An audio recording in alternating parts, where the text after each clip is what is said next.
Hi, everybody, and welcome to episode 17 of What Cause Inspires You. I'm your host, Alicia Gupta, and today I have with me Will Gurley. I launched What Cause Inspires You podcast as a way for students to share the service they're doing in their communities. We encourage youth like Will, who are making a change to improve the world, to speak up about their stories and become a leader in the movement. Will is 17 years old from Leawood, Kansas. He's a senior at Kansas City Christian School and is an active participant in theater and band. Will is the founder and president of the You Matter Festival, a music festival promoting mental health awareness and suicide prevention.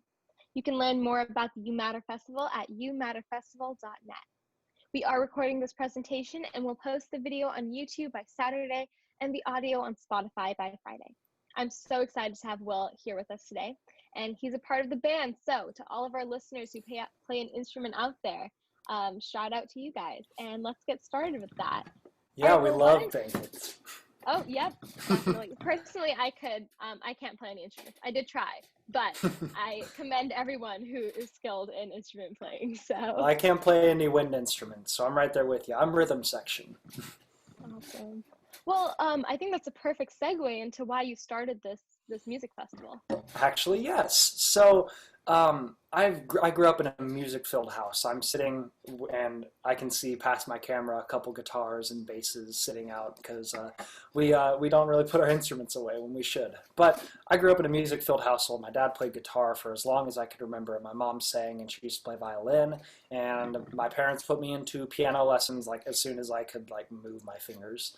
And music was always just present in my life. When I was about 7 years old, I started playing the bass guitar and the upright bass. And that was one of the few constants for me moving from elementary school through to middle school and even into high school and hopefully beyond. But once I did get into middle school, I just had these nagging thoughts at the back of my head. It was a new environment and new friends and a whole mixture of everything. And I wasn't really sure what to make of it. And there was just this little nagging at the back of my head. And it started really small, just everyday stuff. And then it kept getting bigger and bigger. And I kept just pushing it off because, no, I'm a young man who plays football and basketball. And you can't talk about your feelings. That's weird. And eventually it got to a point where it was really hard to do anything without these thoughts of anxiety and depression creeping into my head. And it all came to a head in my 8th grade year, and I was isolating myself from my friends. I'd always been a big social butterfly, and now I was kind of shutting myself off from everyone. And those thoughts, they kept coming back and coming up stronger, and I started hurting myself and thinking about killing myself. And at one point it got to me having a very, very narrow-minded thought. I said I could either kill myself or I could do something. Do just something with my life and do something to help myself get out of this. And so I did the scariest thing to date that I've ever done, is I talked to my school counselor about how I was feeling. I said, hey, I think her name was Mrs. Reynolds. And I said, hi, Mrs. Reynolds, this is what I'm feeling. I don't think this is normal. And she was like, no, it's not. Let's talk to your parents. And that was terrifying. But through a lot of work and support from my parents and with my therapist, I was in group therapy 3 times a week and individual therapy 3 times a week. And through a lot of hard work with that and support from my church community, I got, after like a year and a half, 2 years, to a point where I felt like I was happy and healthy again. And at that point, it was around second semester, freshman year of high school, and I was at this enormous public high school. Not enormous to everybody, but compared to where I go now, my graduating class was about 500. And I was finally happy again, but I still felt not quite seen, and I felt like there were other people like me who weren't feeling seen.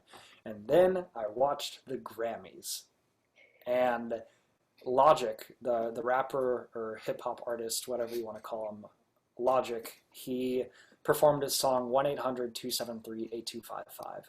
And that number is the National Suicide Prevention Hotline's phone number. And he got up with Alicia Cara and sang that song, and uh, it was so moving. I'll go back and watch that performance sometimes now, but in that moment, it just kind of clicked. I was like, oh, yeah, these two things go together, music and mental health. And God really just put it on my heart. He was like, hey, this is a thing that you're going to do now. And I'm like, oh, okay. And thus the You Matter Festival was born, because I knew that I had to help my community, and through my experiences that I've had, try to help pour into other people who are feeling like I was. And that was in late February, and by early March we had set the plan in motion. And in August of that same year, we had our first annual You Matter Festival. And since then, we've had two more festivals, one in 2019 and our virtual You Matter Festival online this year, about a month ago exactly. And that's streaming on our website still, little shameless plug. But through all of this, it's been really, really important to just go back to, hey, why am I doing this again? Oh yeah, because I struggled and I still struggle, and I don't want other people to feel alone. Well, honestly, I think you almost had me in tears. But that was a really, really powerful story. And I think there's just so many aspects of that story I'd love to talk about if we had all of the time in the world. But there's a few that I will mention. Honestly, when you first talked about bottling up your emotions, right? I work with a lot of victims of domestic violence and partner abuse. And I think the other side of that is the toxic masculinity that reigns in our society, in which men don't feel capable to actually vulnerable emotions or to portray those emotions, and that obviously leads to a certain sense of I don't want to use the word anxiety lightly, but that those nagging comments Yeah. that you were mentioning before. So it's great that you're able to now talk about that story, and really I think that opens up an avenue for other men and boys around the globe to really say it's okay to share my story. But I think the second thing that you mentioned was your school counselor. Yeah. That stood out to me. Yeah, because they're supposed to be people that we're supposed to be able to go to, and it's that fear that's kind of preventing a lot of kids from just reaching out and getting help. So I think the work that you're doing to actually make these prevention hotlines or school counselors more accessible to students who need them is going to make a great impact on people around the globe. So commend you for all that you've been doing from that painful hardship. And I don't think obviously when we think music, we do think some meaning behind it, but I don't think a lot of people can connect mental health and suicide prevention with music the way that you did. So what do you hope to accomplish about this festival? Well, first I have to give props to Logic, because he was the first one who kind of bridged that gap for me. Um, but for the future of the festival, a lot of people have asked me this, because I'm going off to college or conservatory or wherever I end up for musical theater or acting next year. And um, I think that no matter where I am, the festival will keep going. And as I continue to get older, I'm hoping to still be a part of the festival and still help put it together and run it. But it's so much bigger than just me now that it it makes it easier to just let it ride, to just say, hey, it's the festival again. And everybody's like, oh yeah, the festival. And then they tell their friends, and every year we get a little bit bigger. And I don't see that slowing down anytime soon. We've talked about my siblings are in college and graduate school, and we've talked about moving like a little satellite festival out to their areas. And I think just as we continue forward, we're gonna try and look for more places that we can reach people, with our message. Because at the end of the day, as many people as we can reach with this message of hope, the more the better, honestly. And at it, as long as we help one person, it'll all be worth it. 100%, definitely align with you on that page. And I do think music is something that unites a lot of people. I remember when some new albums come out, whether it's pop or rap, my friends always blow up the group chats. They're like, this artist just came up with a new album. But if we can create that same excitement to something like mental health, where it's like the festival is happening again, everyone's excited about it, everyone's ready to pitch in and do their part to help mental health awareness and suicide prevention through music, then I'm so positive that we're going to be helping more than just one person per festival, which is amazing. But just a little bit of the nitty gritties about how you run the festival. Is it a fundraiser, and why or why not did you choose this platform or this way? So it's actually not a fundraiser. There are a lot, especially in my area, which has been the mental health or the health organization in my area in Johnson County has actually, in the past years, labeled suicide, teen suicide specifically, as an epidemic. And so there are a lot of people fighting on this front in my area. And a lot of those people are fundraisers, like Keep the Spark Alive and Speak Up are a couple really awesome ones, and I know there are countless other ones working on this, but those are just the first two that come to mind. But those two and many others are taking donations and helping put social workers in schools and fund programs and stuff. But our goal is not to raise money to make the show bigger and better every year. Our goal is to raise money just to put on the show. So we just do like the bare minimum and have like a little extra just in case we need an emergency fund. But those are all corporate sponsorships that we get from awesome local businesses, and our goal is just to raise awareness, not money. Yeah, definitely. And it's great that your community is so strong about this topic. I think that definitely makes a difference when we're talking about how many people you can reach with the music festival. So this is kind of an aside or kind of pitched off of that community aspect. But outside of your community, how did you know that you were making a difference? Oh man, it all the very first festival on August 11th, 2018. That date is carved into my brain by now. I got up and I spoke and I sang and I danced and performed, and I tried to dance. I didn't dance very well. Um, but afterwards I was going over to like talk to my friends and family who came, and somebody who I'd never met before, this girl runs up to me and says, "Will, what you said tonight was exactly what I needed to hear." And I always go back to that moment. It was every time I talk about it, I get the butterflies. Oh, I know what you're talking it's about. so Yeah. it was so surreal because like that was the goal.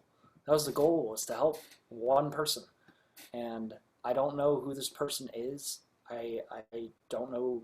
I don't know where they are now, but the fact that something that I said helped somebody just makes it all worth it. And not a week goes by where me and my team don't get a message or a phone call or somebody's like, "Hey, this happened," about somebody saying, "Oh, my fill in the blank, my cousin, my boyfriend, my uncle suffers or struggles with anxiety or depression or PTSD or anorexia or whatever," and because of the festival, they like talk to me about it or whatever, and that's always so cool to get that, to hear that from somebody, and so with that in mind, every year we've gotten a little bigger. The first year we had about 1,000 people. Second year we had maybe 1,500 to 2,000 people. This year, since we have streaming, we have not only the live stream, but we also have the people who have viewed it since then. So we're at almost 3,000 people who have tuned in and watched Wow. some of the festival, and seeing that community continue to grow is it just fills me with joy. Honestly, that's so amazing. And you being persistent, and this is obviously a cause that's really close to your heart. So you you continuously working towards this festival is going to make all the difference, and we can see that it really is. Actually reminded me of an instance that happened at my own school. One of my really close friends, we had detected some sort of signs of depression and anxiety, and almost suicidal tendencies and behaviors. So a group of us actually went to the counselor, and she then admitted to hurting herself, and we got her instated into group therapy, which was really hard for us because we almost felt betraying her in some sense because we didn't want to rat her out. But afterwards, she came back and, similar to your experience, told us how thankful she was. She just needed one person to stand up for her. But that wasn't even my point of the story. The counselor afterwards told the group of us to post flyers of the suicide prevention hotlines around campus as a way to raise awareness. And I definitely thought this was a unique approach at our school, at least, to raise awareness. But your approach is even more unique, creating a whole music festival behind mental health and suicide prevention. So I know that we touched upon, obviously, you're a musical kid and grown up with a musical background, but why a music festival, and what makes you different from other organizations raising awareness?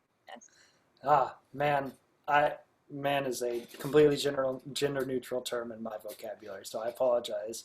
But man, just the music just brings people together like nothing else does. Our team calls it the great unifier. It speaks to people, and it transcends race or gender or sexuality or creed or religion or anything, or even language sometimes, and it just brings people together.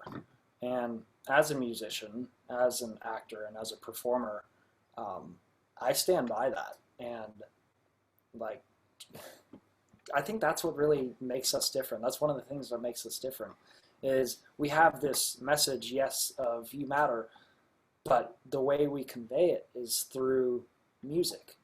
And the song that started the festival, actually, the 1-800-273-8255, I mean, that's a perfect example. And I have a song called Smile, and it's, I want to see you smile again, take away that veil of thin clouds that keep covering up the sun. And like, if I just said that, like, I want to see you smile again, take away that veil of thin clouds that keep covering up the sun. But if I grab my guitar and sing it, something about it just clicks and makes sense. And then another thing that I think makes us different is, while the other organizations that are working towards this are fantastic, and I commend them for all of their work, I'm a teenager too. I'm 17. And I don't see a lot of these organizations being run by teenagers, or at least fronted by teenagers. One of my great friends, her name is Sylvia Harrell, and she's the mother of a teenager who committed suicide a couple years back, and her story is incredibly impactful to parents, but some of the target audience that we're trying to reach are teens. And so when that message comes from somebody who they see at school, or who they see at the musical or whatever, or on the basketball court, I feel like that just hits different, I guess. Oh, 100%. I think you literally hit on what Humanity Rising is aiming to do, which is accelerate more student-led organizations Yes. within society, Yeah. and really make it a student-led movement, which is absolutely amazing. And I think we're on a similar page, because I just wrote an essay, and the prompt, it was so weird, but the prompt was, if a keynote speaker went missing, and you were grabbed on stage, what would you do?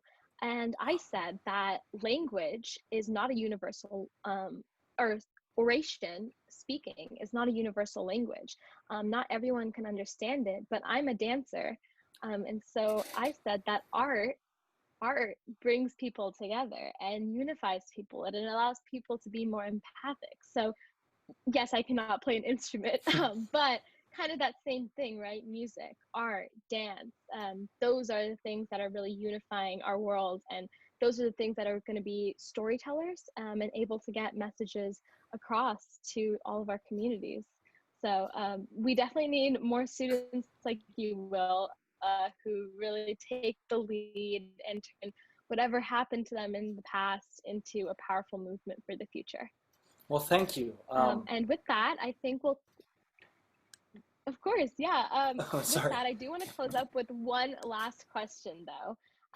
If you could leave the listeners with one piece of advice, what would it be in general? This is always a fun one for me because it goes back to where it all started. You matter, no matter what, and you are not alone. And there are people who are there and care about you, even if you don't know it. So you matter, no matter what. That's what I want to leave you guys with. Thank you so much, Will. And I will surely be streaming your song "Smile" after we get off this call. Well, But thank you. that was simply amazing. Honestly, I love how you put together your passion for music to help others with mental health issues and raise awareness for such important causes. It's honestly so inspiring. So thank you for sharing. Well, thank you for having me. This was a great experience. Of course. And everyone, remember to go to youmatterfestival.net. Go click on the You Matter Festival music festivals. Watch the one that was just live online, and really do everything you can to support mental health awareness and suicide prevention, because it goes on way too much in our community. But other than that, be sure to follow our Instagram and Facebook pages of Humanity Rising to stay updated on all of our scholarship opportunities, future podcasts, events, and more speakers just like Will. You can find that at humanity.rising or at What Cause Inspires You. Unfortunately, that's all we have time for today, but I hope to see everyone on next week's podcast, and thank you. Great. Thanks, guys.